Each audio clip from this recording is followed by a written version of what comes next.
When you started this sort of, I guess the marketing side was kind of what I'm interested in because I think these farmers and ranchers, God bless them, they do this hard, incredible work. Yeah. They feed us, and they get no thanks. Literally, I mean, they get their it's a thankless job, and they still do it because I think many of them just love what they do, and they love maybe the it's hard work, but they tend to do that. And I always, every time I get a chance, whenever I talk to a rancher or somebody that's feeding me, I'm like, dude, man, thank you, thank you for what you do. But they don't have time to market. I mean, I mean, many of them there. I mean, most of as you know, most ranchers in the U.S.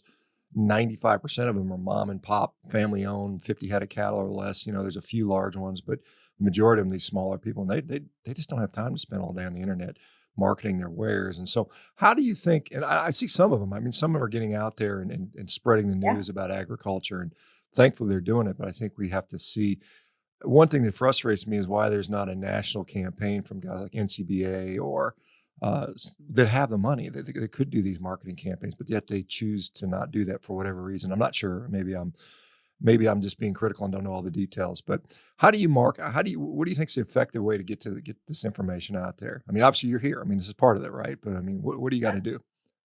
Yeah, basically what we do is kind of just test the words and the verbiage and the images and just the language around this issue that resonates most with people.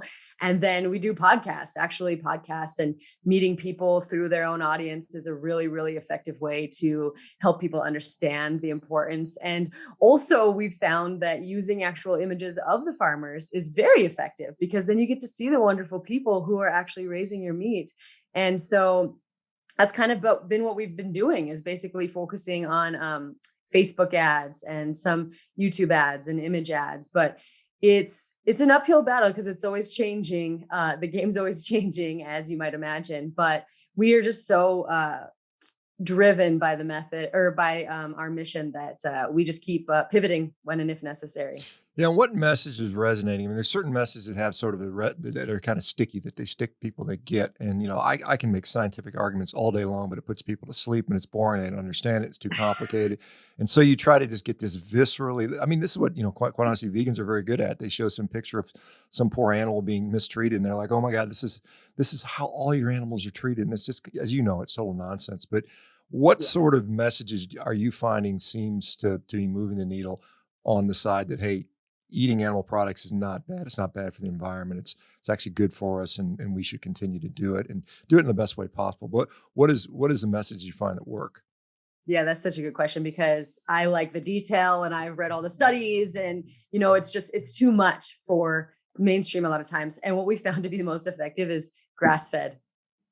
People just want to know that it's grass fed. And so we've also done a lot of ads where I talk about the recent research where they're looking at carbon sequestration and comparing it to, like Beyond Burger and Impossible Burger, which one study showed, or actually data shows about 4 pounds of carbon into the atmosphere for every pound they produce. Whereas when you have regeneratively raised beef, at least from Bluffton, Georgia at White Oak Pastures, you're going to sequester about 3.5 pounds of carbon. So it's kind of letting them see that, yes, vegetarian proteins might be better than conventional proteins in terms of their ability to impact the environment, carbon specifically, but that doesn't mean they're better than all types of meat production. So that message has been really helpful. But when it comes to just like a one-liner, people just want to know their meat is grass-fed more than knowing all of the other details that I want to share and overshare. Yeah, and I've had the opportunity to interview Will a couple of times. Will Harris, as you know, for the Yeah. proprietor of out at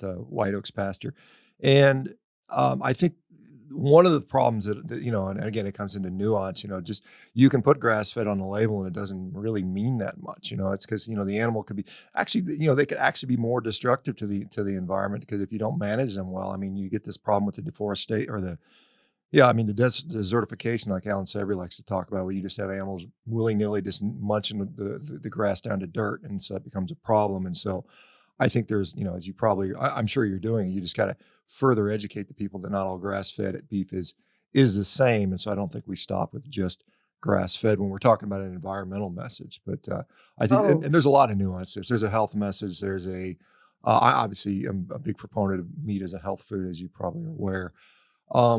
What how long has Paleo Valley been in existence? What does its trajectory look like? Are we growing? Are we seeing more customers? Are you seeing this message starting to make progress?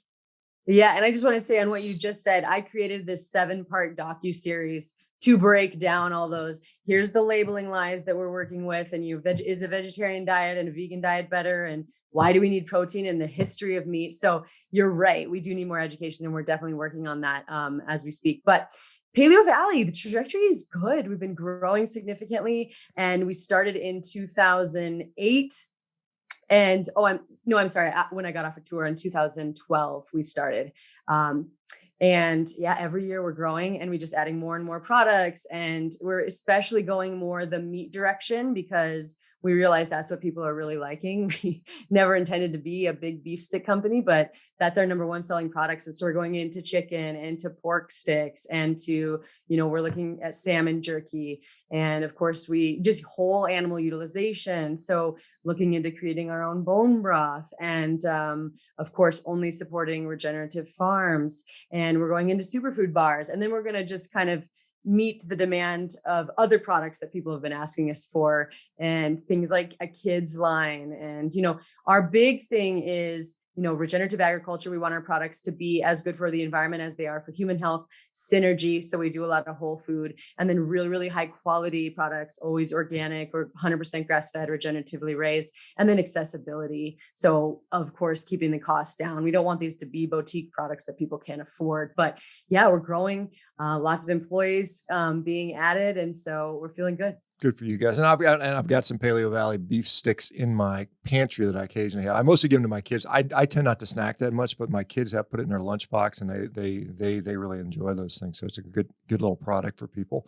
One of the things, I often, kind of was thinking about, where I'm going to end up. And someday I dream that someday I have my own steakhouse or something like that. And one of the things I was doing, in addition to the menu, you give these people educational material, even studies, say, hey, here's a study that shows beef is good for you. And just because I think the average consumer is just inundated with the sort of the nonstop propaganda, hearing, oh, beef is bad for you, beef is destroying the planet, constantly, constantly, constantly. So somebody has to counter it. And I mean, I can't do it, as much as I try. I'm one small guy in a giant world here. And even though we're slowly making progress, but I'd love to see companies, restaurants, people that sell beef to educate people, and as part of their, just here to ship a study with your product and say, here's the latest study on this. And so people get educated. And I know some people read it, some people don't, but I think we just have a truly uninformed population. So you guys are in Boulder. Is your entire facility, all your cows and cattle in that Boulder area? Where do you guys source from typically? No, what we do is we work with co-ops and people around the country. There's farms in Indiana and in Missouri and in Nevada and Idaho and Wyoming. And so we just work with people who we really trust, a lot of times through the American Grass Fed Association, and they kind of manage their co-ops according to their standards, of course, and then they just ship the meat to us. We have warehouses throughout the country. We have warehouses in Phoenix and in Southern California, and we have one in Denver, and we have one in Wisconsin. And we're looking now at Atlanta because we just got to be nationwide. And then the restaurant venture is specifically in Boulder. And I love that you say that you want us to integrate education, because that's exactly what we're trying to do, create videos and pamphlets, and the whole docuseries was just kind of about that. But we do hope to take the burger chain nationwide too, because we cook the fries in tallow. It's all regeneratively raised beef. We have gluten-free options. The produce is organic. There's no sugar in the whole store, it was actually quite difficult, but we're just trying to meet Americans where they want with their demand for fast food, but also really high quality fast food that's just not going to wreck your metabolism. So like I said, we hope to be opening further locations really soon, but that just got opened right after the pandemic. So it's coming along.